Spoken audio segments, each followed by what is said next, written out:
Lord ദൈവനാമത്തിന് നന്ദിയോടെ സ്തോത്രം. ഇന്നും ഒരു ചെറിയൊരു കഥയുമായിട്ടാണ് കടന്നു വന്നിരിക്കുന്നത്. കഥയല്ല, എല്ലാവർക്കും അറിയാവുന്നതാണ്. ഈ കഥ ഒരു അമ്മച്ചിയുടെ കഥയാണ്. നമ്മുടെ ആദിമ മാതാവായ ഹൗവയുടെ കഥയാണ്. ഹൗവയുടെ കഥ എല്ലാവർക്കും അറിയാവുന്നതാണ്. എല്ലാവരും ഹൗവയെക്കുറിച്ച് ഓർക്കുമ്പോൾ എല്ലാവരും പറയുന്നത് ഹൗവ പാപം ചെയ്തത് കൊണ്ടാണ് നമ്മളെല്ലാവരും പാപികളായി തീർന്നത്, നമ്മൾക്ക് ഈ ലോകത്തിലുള്ള കഷ്ടങ്ങളും പ്രയാസങ്ങളൊക്കെ അനുഭവിക്കേണ്ടി വന്നത്, ഏദൻ തോട്ടത്തിൽ നിന്ന് നമുക്ക് പുറത്തു പോകേണ്ടി വന്നത് എന്നൊക്കെ നമുക്കെല്ലാവർക്കും പറയാറുണ്ട്. പക്ഷേ എന്നാൽ ഹൗവയ്ക്കും ചില കാര്യങ്ങൾ പറയാനുണ്ട്. പ്രിയ ദൈവമക്കളെ, ഹൗവയെക്കുറിച്ച് പറയുമ്പോൾ ഹൗവയുടെ ജീവിതത്തിൻ്റെ സാഹചര്യം ആരും മനസ്സിലാക്കുന്നില്ല എന്നാണ് ഹൗവയുടെ പരാതി. കാരണം അമ്മച്ചി പറയുന്നത് നമുക്ക് കേൾക്കാം. പ്രിയപ്പെട്ട മക്കളെ, എന്നെ പരിചയപ്പെടുത്തേണ്ടതില്ല എന്നറിയാം. എന്തെങ്കിലും പ്രശ്നങ്ങൾ വരുമ്പോൾ എല്ലാവരും എന്നെ പഴി പറയും.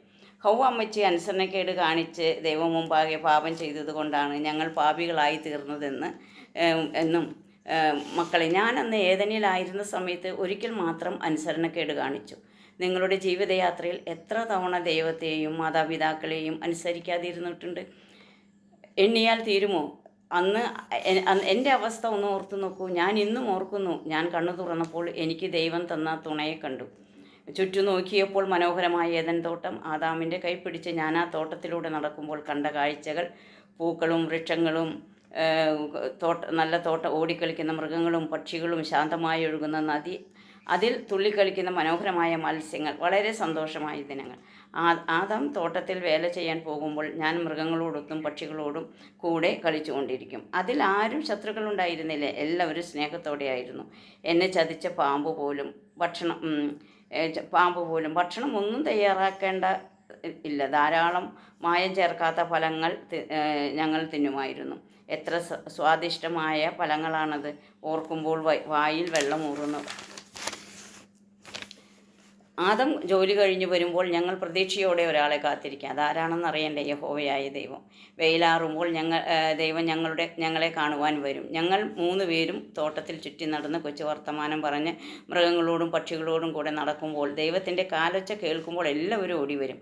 അങ്ങനെ എല്ലാ ദിവസവും സന്തോഷത്തോടെ സമാധാനത്തോടെ തോട്ടത്തിൽ കഴിഞ്ഞു. ആ ദിവസം എൻ്റെ ജീവിതത്തിലൊരു ദുർദിവസമായിരുന്നു. ഇന്നും ഞാൻ ഓർക്കുന്നു. ആദം തോട്ടത്തിൽ വേലയ്ക്ക് പോയി. ഞാനിന്ന് കൂട്ടുകാരുടെ അടുക്കിലേക്ക് പോയില്ല. തനിയെ തോട്ടം ചുറ്റി നടന്ന് കാണാമെന്ന് കരുതി. ഞാൻ തോട്ടത്തിലൂടെ നടുവിലുള്ള വൃക്ഷത്തിൻ്റെ ഫലം തിന്നരുതെന്ന് ദൈവം കൽപ്പിച്ചിട്ടുണ്ടായിരുന്നു. ഞാൻ ആ വൃക്ഷത്തിൻ്റെ ചുവട്ടിലെത്തി. മറ്റെല്ലാ വൃക്ഷത്തിൻ്റെ ഫലത്തിനേക്കാൾ ഒരു പ്രത്യേക ഫലവൃക്ഷമാണെന്ന് എനിക്ക് തോന്നി. ദൈവം തിന്നരുതെന്ന് വിലക്കിയതുകൊണ്ട് ഞാൻ നടന്നു. അപ്പോഴാണ് പിന്നിൽ നിന്നൊരു വിളി. ഞാൻ തിരിഞ്ഞു നോക്കി. അപ്പോൾ കണ്ടത് പാമ്പിനെയാണ്. ഇന്നലെ വരെ കളിച്ച് നടന്നതല്ലേ? ഞാൻ തിരിഞ്ഞു നോക്കി. അപ്പോൾ പാമ്പ് എന്നോട്, ഈ വൃക്ഷത്തിൻ്റെ ഫലം തിന്നാൻ നിങ്ങൾക്ക് ദൈവത്തെ പോലെ ആകുമെന്ന് പറഞ്ഞു. അപ്പോൾ ഞാൻ പറഞ്ഞു, ഈ വൃക്ഷഫലം തിന്നരുതെന്ന്, തൊടുക പോലും അരുതെന്ന് കൽപ്പിച്ചിട്ടുണ്ട്. അതൊന്നും സാരമില്ല, ഞാനല്ലേ തരുന്നത്. നമ്മൾ സ്നേഹിതരല്ലേ എന്ന് പറഞ്ഞ് പാമ്പ് ആ പഴം എനിക്ക് പറിച്ചു തന്നു. നല്ല പഴം, നല്ല ഭംഗി, നല്ല സ്വാദ്. ഞാൻ ആ പഴം വാങ്ങിച്ച് കഴിച്ചു. അപ്പോഴേക്കും ആദം എന്നെ തിരക്കി അവിടെ എത്തി. ഞാൻ ബാക്കിയുള്ള പഴം ആദാമിനും കൊടുത്തു. പെട്ടെന്നാണ് അത് സംഭവിച്ചത്. ഞങ്ങളുടെ കണ്ണ് തുറന്നു. ഞങ്ങളെ കണ്ടപ്പോൾ ലജ്ജ തോന്നി. ഞങ്ങൾ ഇലകൾ തുന്നിക്കൂട്ടി അരയാട ഉണ്ടാക്കി. ഞങ്ങളുടെ ഈ വെപ്രാളം എല്ലാം കണ്ട് പാമ്പിന് ചിരിയടക്കാൻ കഴിയാതെ മരത്തിലിരിക്കുകയായിരുന്നു. വെയിൽ കൊണ്ട് ഞങ്ങളുടെ അരയാട വാടി ഉണങ്ങിപ്പോയിരുന്നു. അത് കുറച്ച് കഴിഞ്ഞ് വെയിലാറിയപ്പോൾ ദൈവം ഞങ്ങളെ കാണാൻ വന്നു. ഞങ്ങളെ പേര് വിളിച്ചു. പറഞ്ഞു ഞങ്ങൾ ഒളിച്ചിരിക്കുകയാണെന്ന്. ദൈവത്തിനെല്ലാം മനസ്സിലായി. ദൈവം ഞങ്ങളെ വിളിച്ച് ഒരു മൃഗത്തിൻ്റെ തോലുരിഞ്ഞ് ഞങ്ങളെ ഉടുപ്പിച്ചു. ഞങ്ങൾക്ക് വളരെ പ്രയാസം തോന്നി.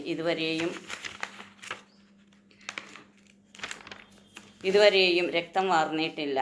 ഞങ്ങൾ മുഖാന്തരം ഒരു മൃഗം ബലിയായി ദൈവം ഞങ്ങളെ ഏദൻ തോട്ടത്തിൽ നിന്ന് പുറത്താക്കി. അങ്ങനെയാണ് ഞങ്ങൾ ഭൂമിയിലെത്തിയത്. ഒന്ന് തിരിഞ്ഞ് മാപ്പ് പറയാനോ ഞങ്ങൾക്ക് കഴിഞ്ഞില്ല. എൻ്റെ പ്രിയപ്പെട്ട മക്കളെ, എൻ്റെ അവസ്ഥ അല്ലല്ലോ നിങ്ങൾക്ക്. എന്നെ പഴിക്കുന്നതും കുറ്റപ്പെടുത്തുന്നതും കേൾക്കുമ്പോൾ സാത്താൻ നിങ്ങളെ പാപം ചെയ്യാൻ പ്രേരിപ്പിക്കുന്നത് കണ്ടും കേട്ടും ദൈവം തൻ്റെ ഏകജാതനായ പുത്രനെ ലോകത്തിൽ അയച്ചു. പിതാവിൻ്റെ മടിയിൽ ഇരുന്ന് ഞാൻ പോകാമെന്ന് പറഞ്ഞ് ലോകത്തിൽ വന്ന് കഷ്ടം സഹിച്ചു മരിച്ചു. 3-ാം ദിവസം ഉയർത്തെഴുന്നേറ്റു.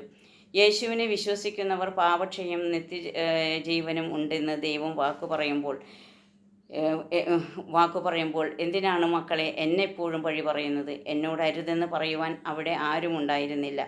എന്നാൽ നിങ്ങൾക്ക് പരിശുദ്ധാത്മാവിനെ തന്നില്ലേ, കൂടെ ഇരുന്ന് വഴി നടത്താൻ, പാപത്തെക്കുറിച്ച് ന്യായവിധിയെക്കുറിച്ച് പറഞ്ഞു തരുവാൻ? എന്താണ് മക്കളെ പരിശുദ്ധാത്മാവിനെ അനുസരിക്കാതെ എന്നെ കുറ്റപ്പെടുത്തി ജീവിക്കുന്നതും? ഞങ്ങൾക്ക് ഏദൻ തോട്ടം നഷ്ടപ്പെട്ടതുപോലെ നിങ്ങൾക്ക് സ്വർഗീയ പറുദീസം നിത്യജീവൻ നഷ്ടപ്പെടരുത്. ദൈവത്തെ അനുസരിച്ച് കർത്താവിനെ സ്വീകരിച്ച് പരിശുദ്ധാത്മാവിനോട് കൂടെയുള്ള കാലം മുന്നോട്ട് പോകണം. ഞാൻ ഒത്തിരി പറഞ്ഞുപോയി. എൻ്റെ ദുഃഖവും സങ്കടവും തീർക്കുവാൻ നിങ്ങൾക്ക് കഴിയും. ദൈവമക്കളായി ജീവിച്ചാൽ മതി. ഇത്രയും നേരം എന്നെ കേട്ടതിന് നന്ദി. പ്രതീക്ഷയോടെ ഹൗവ അമ്മച്ചി. പ്രിയ ദൈവമക്കളെ, ഹൗവ അമ്മച്ചി പറഞ്ഞ വാക്കുകളെല്ലാം നമ്മളിവിടെ കേട്ടതാണ്. പക്ഷേ ഒരു കാര്യം പറയുകയാണെന്നുണ്ടെങ്കിൽ, നാം ഹൗവ അമ്മച്ചി പറഞ്ഞത് വളരെ വാസ്തവമാണ്. കാരണം ഹൗവ അമ്മച്ചി ഒരു തവണയാണ് പാപം ചെയ്തത്. അത് ഏദൻ തോട്ടത്തിൽ വെച്ച് ആരും തനിച്ചായിരിക്കുന്ന സമയത്താണ് ആ പാപം ചെയ്തത്. എന്നാൽ നമ്മളെക്കുറിച്ച് നാം നമ്മെക്കുറിച്ച് ആലോചിക്കുമ്പോൾ നാം ഇപ്പോൾ ഒരു ദിവസത്തിൽ എത്ര പാപം ചെയ്യുന്നുണ്ട്? അനുസരണക്കേടായിരുന്നു ആ പാപം. അത് നമ്മൾ എത്ര തവണ അനുസരണക്കേട് കാണിക്കുന്നതിന് മാതാപിതാക്കളോട്, സ്കൂളിലെ ടീച്ചേഴ്സിനോട്, അതുപോലെ ദൈവത്തോട് എല്ലാം നാം പാപം ചെയ്തു ഓരോ ദിവസവും എണ്ണമില്ലാത്ത പാപങ്ങൾ ചെയ്തുകൊണ്ടിരിക്കുക. ആ പാപത്തിൽ നിന്നെല്ലാം മുക്തി നേടുവാനായിട്ട് നമുക്ക് കർത്താവിനെ ദൈവം തന്നു. പക്ഷേ പരിശുദ്ധാത്മാവിനെ തന്നു പാപത്തെക്കുറിച്ചൊക്കെ നമുക്ക് ബോധം വരുത്തുവാൻ. അത് ചെയ്യല്ലേ, അത് തെറ്റാണെന്ന് പറയുവാനെല്ലാം. പക്ഷേ ഇന്ന് നാം അത് അനുസരിക്കുന്നുണ്ട്, പരിശുദ്ധാത്മാവിൻ്റെ വാക്ക് അനുസരിക്കുന്നുണ്ട്. ദൈവത്തിൻ്റെ കർത്താവിൻ്റെ ആ ക്രൂശ് മരണത്തിൻ്റെ രക്തത്തിന് വില നാം ഇപ്പോഴും കൊടുക്കുന്നുണ്ട്. പ്രിയ കുഞ്ഞുങ്ങളെ, ഈ ലോകത്തിൻ്റെ മോഹങ്ങളിൽ നിന്നെല്ലാം വെടിഞ്ഞ് ദൈവേഷ്ടം ചെയ്ത് ജീവിപ്പാനാണ് ദൈവം നമ്മെക്കുറിച്ച് ആഗ്രഹിക്കുന്നത്. ഇതാ മനുഷ്യരുടെ ഇടയിൽ ദൈവത്തിൻ്റെ കൂടാരം. അതാണ് ദൈവം ആഗ്രഹിക്കുന്നത്. അതുകൊണ്ട് ഈ പാപം ദോഷകരമായ ലോകത്തിൽ നിന്നെല്ലാം വിട്ട് പാപത്തെയെല്ലാം കൈവെടിഞ്ഞ് ദൈവേഷ്ടം ചെയ്ത് പരിശുദ്ധാത്മാവിനനുസരിച്ച് നമുക്ക് ജീവിക്കാം. Okay, thank you. God bless you.